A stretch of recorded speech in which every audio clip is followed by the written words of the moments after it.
नमस्कार, स्टेट उत्तराखंड देख रहे हैं आप। मैं हूं आपके साथ सोहन सिंह। बुलेटिन में शुरुआत करेंगे मौसम के बदले बदले मिजाज की। दरअसल पहाड़ों पर मौसम का बदला बदला मिजाज देखने को मिल रहा है, जिसकी वजह से लोगों को गर्मी से राहत मिली है। मौसम ने करवट बदली है और झमाझम बरसात हो रही है। आपको बता दें कि बारिश के कारण जो नदियां हैं उनका जलस्तर भी बढ़ा है, लेकिन जो कच्चे रास्ते हैं वहां पर कीचड़ जमा हो गया है, जिसकी वजह से लोगों को खासी दिक्कतों का भी सामना करना पड़ रहा है। बात काशीपुर की करें तो काशीपुर में बारिश की वजह से जनजीवन जरूर अस्त व्यस्त हुआ है, लेकिन अच्छी बात यह है कि बारिश होने की वजह से जो तापमान है उसमें गिरावट आई है और जो कड़ाके की गर्मी पड़ रही थी, जो चिलचिलाती धूप थी, उससे लोगों को राहत मिल गई है।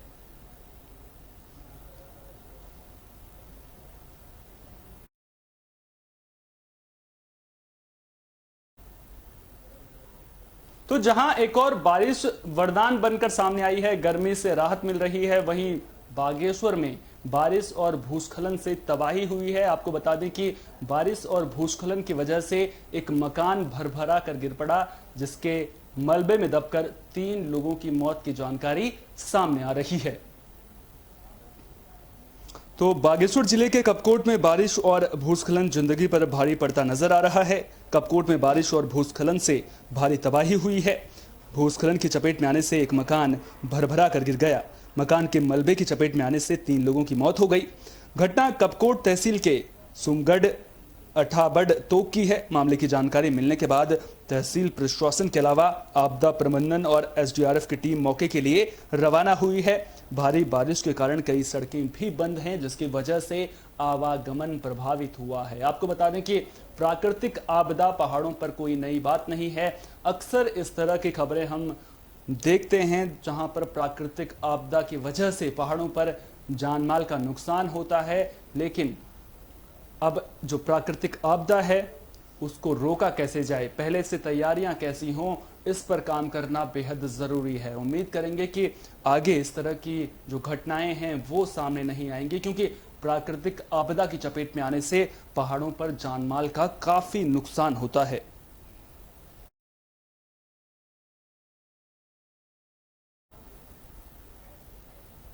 उत्तराखंड में ग्राम प्रधानों का हल्ला बोल लगातार जारी है। 12 सूत्रीय मांगों को लेकर ग्राम प्रधान संघ लगातार प्रदर्शन कर रहा है। 1 से 10 जुलाई तक तालेबंदी की गई और अब 12 जुलाई को ग्राम प्रधान संघ सीडीओ ऑफिस का घेराव करने की रणनीति बना रहा है। इसका चुनाव पर कितना असर पड़ता है ये देखना भी दिलचस्प रहेगा। तो ग्राम प्रधान संघ का हल्ला बोल लगातार जारी है। 12 सूत्रीय मांगों को लेकर धरना प्रदर्शन लगातार जारी है। 12 तारीख को सीडीओ कार्यालय में तालेबंदी की रणनीति भी है। अगर बात देहरादून के विकासनगर की करें तो यहां पर भी प्रधान संघ का प्रदर्शन देखने को मिला है। ग्राम प्रधान तबस्सुम इमरान खान ने कहा कि अगर हमारी मांगे नहीं मानी गई तो आगे उग्र प्रदर्शन किया जाएगा। प्रदेश में हमारा जो है 10 दिन 1 जुलाई से चल रहा है।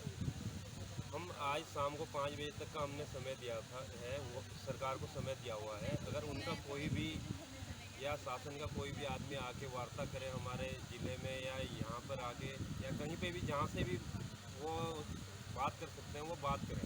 अगर नहीं करते हैं बात तो हम जो है 12 तारीख को देहरादून जो मुख्यालय है, सीडीओ जहाँ बैठते हैं, डीपीआरओ जहाँ बैठते हैं, वहाँ पर हम तालाबंदी और धरना प्रदर्शन करें। 12 सूत्रीय मांगों को लेकर रामनगर में भी ग्राम प्रधान हुंकार भर रहे हैं। दरअसल जो ग्राम प्रधान हैं उनके प्रदर्शन की खबरें लगातार अलग अलग जगहों से सामने आ रही हैं। पूरे राज्य भर में ग्राम प्रधानों का प्रदर्शन देखने को मिल रहा है और इस बार जो ग्राम प्रधान हैं वो सरकार से आर पार की लड़ाई के मूड में नजर आ रहे हैं। अब देखना दिलचस्प होगा कि सरकार ग्राम प्रधानों की बात मानती है या फिर उन्हें हर बार की तरह महज आश्वासन देकर टाल दिया जाता है। तो 1 से 10 जुलाई तक प्रधानों ने ब्लॉक परिसर में तालेबंदी की।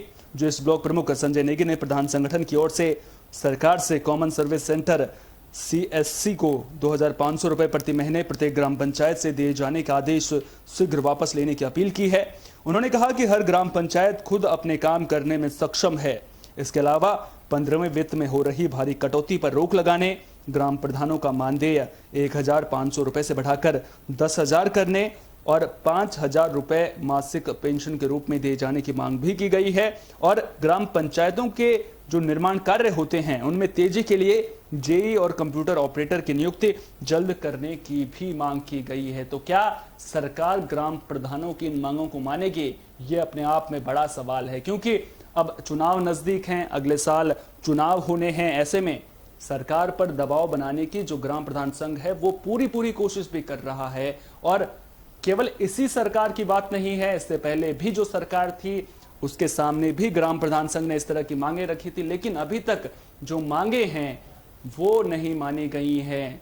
चाहे पिछली सरकार की बात करें, चाहे इस सरकार की बात करें, ग्राम प्रधान संघ का कहना है कि हर बार सरकार उन्हें आश्वासन देकर टाल देती है, लेकिन इस बार ये मुद्दा तूल पकड़ता हुआ नजर आ रहा है, क्योंकि चुनाव नजदीक है। अब इसका चुनाव में कितना असर पड़ता है ये देखना दिलचस्प होगा। अगर उत्तराखंड की सियासत पर नजर डालें तो उत्तराखंड में ये कहावत है कि जो सरकार इस बार रहती है अगली बार सरकार बदल जाती है, लेकिन क्या इस बार सरकार बदलेगी और क्या ग्राम प्रधानों का मुद्दा सरकार बदलने में अहम भूमिका निभाएगा, ये अपने आप पे बड़ा सवाल है। और इस बार के चुनाव में आम आदमी पार्टी भी ताल ठोक रही है और आम आदमी पार्टी लगातार ग्राम प्रधान संघ के प्रदर्शन में शिरकत भी कर रही है। तो अब देखना दिलचस्प होगा कि ग्राम प्रधान संघ का जो ये मुद्दा है वो इस बार के चुनाव में क्या कुछ इंपैक्ट डालता है।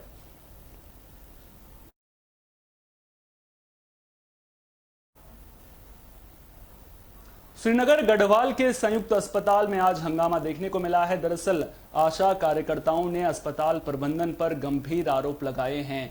अस्पताल प्रबंधन पर आरोप बदसलूकी का लगा है। आशा कार्यकर्ताओं का कहना है कि वो रोजाना की तरह हेल्प डेस्क पर काम कर रही थी और जो दूर दराज से आने वाले लोग हैं उनकी समस्याओं का निस्तारण करने की कोशिश की जा रही थी, लेकिन जैसे ही वे अपने काम पर आए अस्पताल के एक कर्मचारी ने उनके साथ अपशब्दों का प्रयोग किया और हेल्प डेस्क से बाहर जाने की बात कही, जिसके बाद गुस्साए आशा कार्यकर्ताओं ने अस्पताल में काम का बहिष्कार किया और संबंधित कर्मचारी से लिखित में माफी मांगने की मांग की।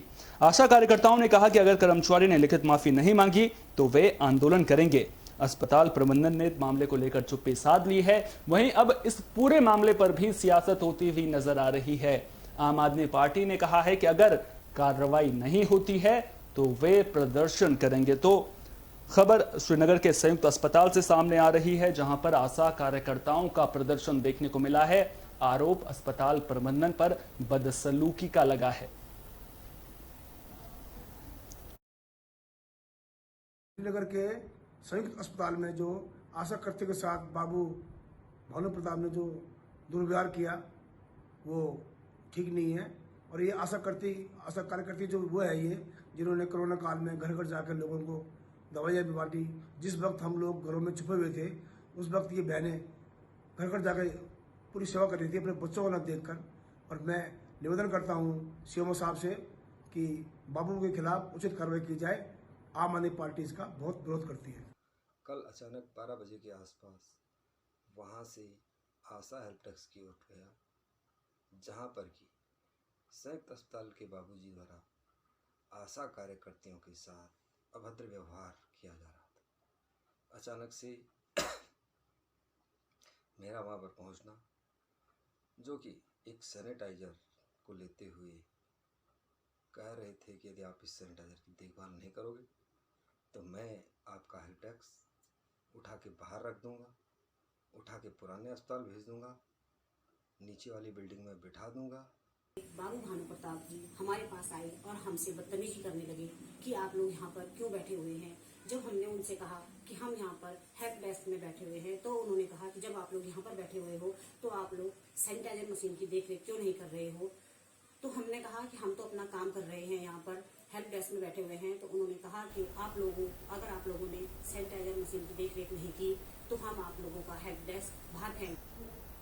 काशीपुर में भूमाफिया बेखौफ नजर आ रहे हैं। आरोप लग रहे हैं कि भूमाफिया एक ही जमीन की कई बार रजिस्ट्री कर रहे हैं और जो भोले भाले मासूम लोग हैं उन्हें ठगा जा रहा है। मामले को लेकर प्रशासनिक कार्यशैली पर भी सवाल खड़े हो रहे हैं। आरोप यहां तक भी लग रहा है कि भूमाफिया ने सरकारी जमीन को बेच दिया है, लेकिन प्रशासन ने कार्रवाई के नाम पर महज नोटिस दिया है। तो काशीपुर में भूमाफिया बेखौफ नजर आ रहे हैं। आरोप लग रहे हैं कि ये भूमाफिया एक ही जमीन की कई बार रजिस्ट्री कर लोगों को गुमराह कर रहे हैं। ना ही इन्हें नियमों की परवाह है और ना ही अधिकारियों का डर। बेखौफ भूमाफिया लोगों को लाखों का चूना लगा रहे हैं। मामले को लेकर प्रशासनिक कार्यशैली भी सवालों के घेरे में है। आरोप है कि अवैध रूप से बनाई जा रही कॉलोनियों पर प्रशासन का कोई अंकुश नहीं है। भूमाफिया ना रेरा के नियम मान रहे हैं और ना ही विकास प्राधिकरण के मानकों को ध्यान में रख रहे हैं और तहसील प्रशासन की इजाजत के बिना ही अवैध कॉलोनियां बनाई जा रही हैं। आरोप यहां तक लग रहे हैं कि भूमाफिया ने सरकारी जमीन तक को बेच दिया है और प्रशासन कार्रवाई के नाम पर सिर्फ नोटिस भेज रहा है और जांच के नाम पर जो फाइलें हैं वो सरकारी दफ्तरों में धूल फांक रही हैं। मामले को लेकर जब एसडीएम से बात की गई तो उन्होंने कहा कि मामले की जांच करेंगे और शिकायत मिलने पर कार्रवाई भी की जाएगी। लेकिन बड़ा सवाल यहां पर यह उठता है कि आखिर कार्रवाई कब होगी, आखिर भूमाफिया पर लगाम कब लगेगी, क्योंकि भूमाफिया पर लगाम लगना बेहद जरूरी है। जब तक भूमाफिया पर लगाम नहीं लगेगी तब तक प्रशासनिक कार्यशैली पर सवाल खड़े होंगे और ऐसे ही अगर कार्रवाई नहीं होगी तो जो भूमाफिया हैं उनके हौसले आने वाले दिनों में और भी बुलंद होंगे। इसलिए कार्रवाई होना बेहद जरूरी है। ऐसा नहीं है कि प्रशासन इस ओर काम नहीं कर रहा है। एसडीएम ने स्पेशल टास्क फोर्स भी बनाई है ताकि जो भूमाफिया हैं उन पर अंकुश लगाया जा सके। लेकिन अब स्पेशल टास्क फोर्स किस तरह की रणनीति बनाती है, किस तरह से जो धरातल की अगर मैं बात करूं, धरातल पर किस तरह से अमली जामा पहनाया जाता है ताकि भूमाफिया पर अंकुश लग सके, ये देखना अपने आप में दिलचस्प होगा। उत्तराखंड सरकार को भी चाहिए कि ऐसे निकम्मे अधिकारियों के खिलाफ जो इन तथाकथित भूमाफियाओं के साथ मिलीभगत करके सरकार को करोड़ों रुपए का राजस्व का चूना लगा रहे हैं, उनके खिलाफ भी कठोर कार्रवाई करते हुए उनको संज्ञान में ले और समय आने पर ऐसे अधिकारियों को जेल की सलाखों के पीछे डाल दें। कहीं कहीं जहाँ जहाँ अवैध प्लॉटिंग होती है और अवैध रजिस्ट्री हो रही है, जो आप बता रहे हैं, अगर ऐसा होता है तो इसको तत्काल हम लोग रजिस्ट्रार ऑफिस में भी कम्युनिकेट करते हैं और वहाँ पे जो हमारा संबंधित पटवारी है उसको ज़रूर हम लोग कम्युनिकेट करते हैं। हर हफ्ते मेरे पास पटवारी की तरफ से एक रिपोर्ट आती है कि उसके एरिया में कहीं अवैध प्लॉटिंग हो रही है। जोशीमठ में मजदूरों का प्रदर्शन देखने को मिला है। मजदूर इसलिए प्रदर्शन कर रहे हैं क्योंकि उन्हें सैलरी नहीं मिली है। दरअसल मजदूरों का कहना है कि उन्हें पिछले 5 महीनों से सैलरी नहीं मिली है। इसके अलावा जो प्रबंधन है उस पर मजदूरों को बिना जानकारी के नौकरी से निकालने का भी आरोप लग रहा है। अब देखना दिलचस्प होगा कि पुलिस इस पूरे मामले पर कब तक क्या कुछ कार्रवाई करती है। तो जोशीमठ में मजदूरों का प्रदर्शन देखने को मिला है। दरअसल मजदूर इसलिए प्रदर्शन कर रहे हैं क्योंकि उन्हें 5 महीने से वेतन नहीं मिला है, जिसके बाद ये मजदूर कंपनी के खिलाफ नारेबाजी करते हुए नजर आ रहे हैं। बता दें कि ये मजदूर 520 मेगावाट एनटीपीसी जल विद्युत परियोजना की कार्यकारी संस्था हिंदुस्तान कंस्ट्रक्शन में काम करते हैं। मजदूरों का कहना है कि इन्हें 5 महीने से सैलरी नहीं मिली है, जिसके बाद मजदूरों ने कंपनी गेट पर एनटीपीसी और कार्यदायी संस्था एचसीसी के खिलाफ जमकर नारेबाजी की और धरना भी दिया। मजदूरों का कहना है कि 7 फरवरी को आई आपदा के बाद कंपनी ने मजदूरों को सैलरी नहीं दी है, जिसके कारण मजदूर भूखमरी की कगार पर हैं। मजदूरों ने कंपनी प्रबंधन पर आरोप लगाया है कि उन्हें बिना जानकारी दिए नौकरी से भी निकाला जा रहा है। तो मजदूरों ने जिस तरह से अपनी आवाज उठाई है उसके बाद तो यही लग रहा है कि मजदूरों पर दोहरी मार पड़ रही है। फरवरी के बाद से एक तो सैलरी नहीं मिली है, उसके अलावा बिना जानकारी के नौकरी से निकाला जा रहा है। तो अब ऐसे में जब कोरोना काल भी चल रहा है तो मजदूरों के सामने परिवार के भरण पोषण का संकट खड़ा हो गया है। ऐसे में देखना दिलचस्प होगा कि जो पुलिस प्रशासन है वो इस मामले पर क्या कुछ कार्रवाई करता है। और सबसे बड़ा सवाल ये कि आखिर मजदूरों को सैलरी कब तक मिल पाती है और अगर उन्हें सैलरी नहीं मिली है तो उसके पीछे क्या कुछ वजहें हैं, उनको खंगालना भी बेहद जरूरी है।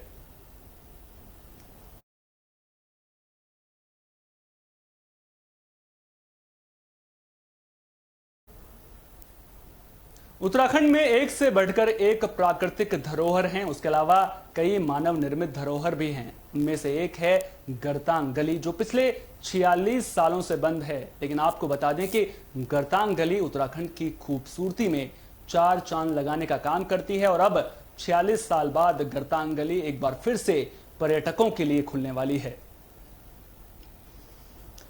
गरतांग गली खुद में ही कारीगरी का एक नायाब नमूना है, क्योंकि इसके ठीक नीचे 300 मीटर गहरी खाई है, जबकि नीचे जाड़ गंगा नदी भी बहती है। पहाड़ों पर बनाया गया ये पुराना मार्ग आज भी लोगों के लिए रोमांच और हैरानी का सबब बना हुआ है।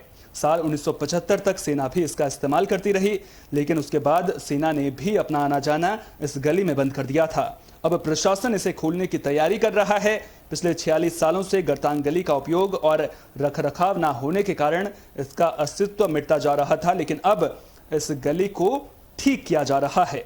जानकार बताते हैं कि जब 1962 से पहले भारत तिब्बत के व्यापारी व्यापार करते थे तो याक, घोड़ा, खच्चर और भेड़ बकरियों पर सामान लादकर इसी रास्ते से आवागमन करते थे।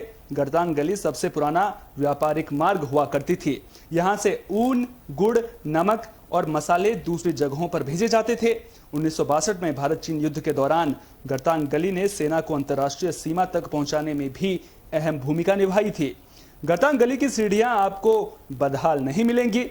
प्रशासन ने इन पर काम शुरू भी कर रखा है और कुछ महीनों में ये गली पर्यटकों के लिए भी खोल दी जाएगी।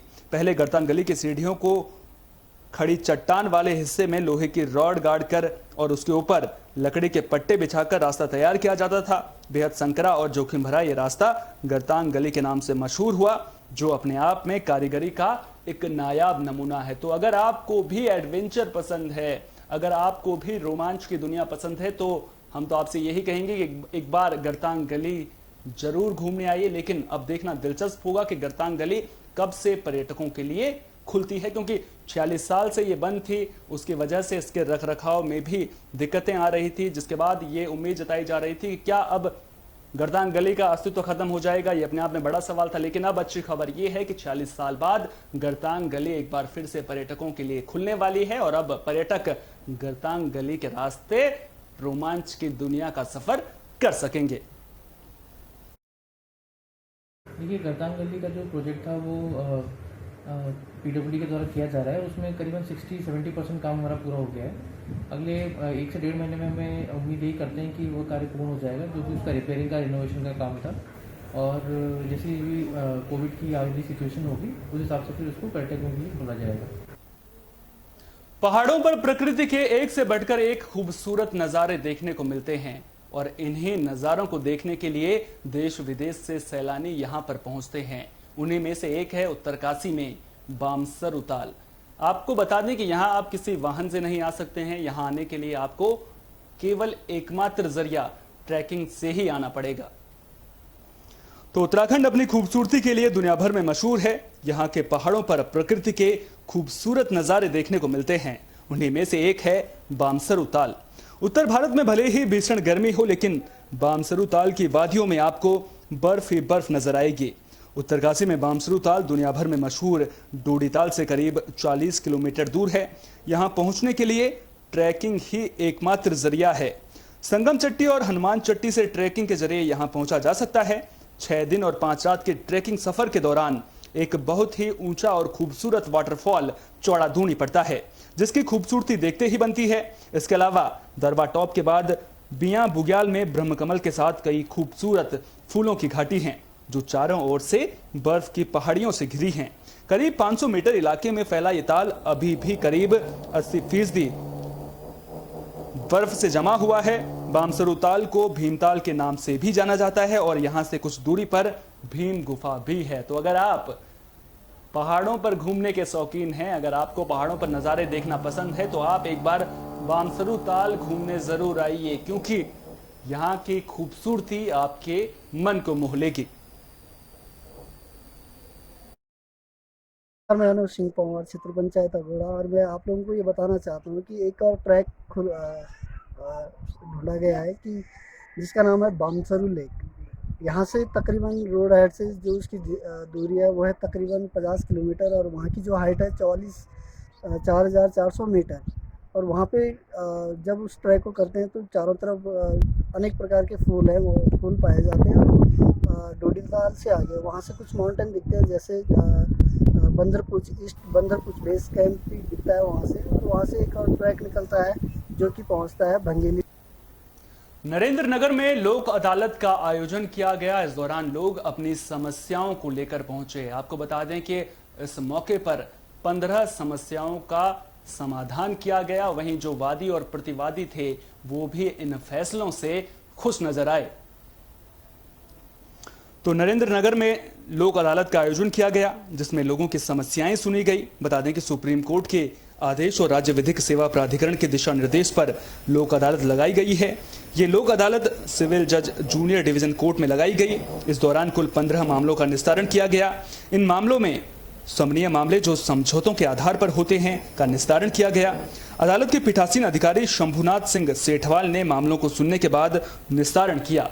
तो आपको बता दें कि समय समय पर लोगों की समस्याओं को सुनने के लिए लोक अदालतें भी लगाई जाती हैं, क्योंकि कई बार जो कोर्ट होती हैं उनमें केसेस बहुत ज़्यादा पेंडिंग होते हैं। तो इसलिए जो छोटी मोटी समस्याएं हैं उनका समाधान लोक अदालतों में किया जाता है। इसी कड़ी में नरेंद्र नगर में भी लोक अदालत लगाई गई थी जहां पर छोटी मोटी 15 समस्याओं का निस्तारण किया गया है। और मेरे यहाँ से 2019 से केस चल रहा है पैसे के उसमें, और आज लोक अदालत ने फैसला क्लियर कर दिया, कॉम्प्रोमाइज़ हो चुका है और इसमें बहुत खुशी। पैसे ले चुके हो? पैसे ले चुके। राष्ट्रीय लोक अदालत का आयोजन नरेंद्र नगर जिले की नरेंद्र नगर तहसील में कराया जा रहा है। यह लोक अदालत आज राष्ट्रीय लोक अदालत के कहने पे कराई जा रही है। इसमें हाई कोर्ट के भी दिशा निर्देशानुसार लोक अदालत कराई जा रही है। इस लोक अदालत में आज नरेंद्र नगर में जो समन्वय मामले होते हैं, जैसे दो पक्षकार जिसमें आपस में मिल बैठ के मुकदमे तय कर सकते हैं, उन मुकदमों को आज रखा गया है। अब तक 4-5 मुकदमे निपट चुके हैं और शाम के 5 बजे तक लोक अदालत चलेगी।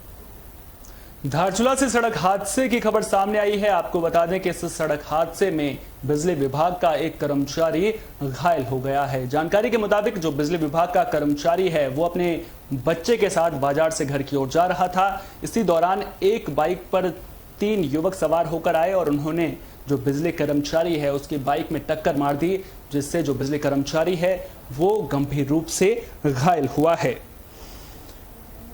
बिजली कर्मचारी विजय मेहता गंभीर रूप से घायल हो गए हैं। स्थानीय लोगों की मदद से उन्हें इलाज के लिए अस्पताल में भर्ती किया गया, जहां से उन्हें पिथौरागढ़ जिला अस्पताल रेफर कर दिया गया।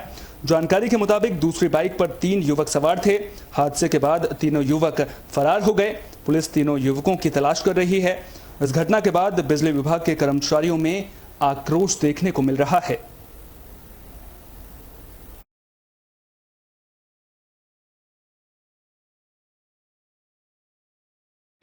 बिना हेलमेट के थे और स्पीड कम से कम उनकी 90-100 के आसपास होती होगी।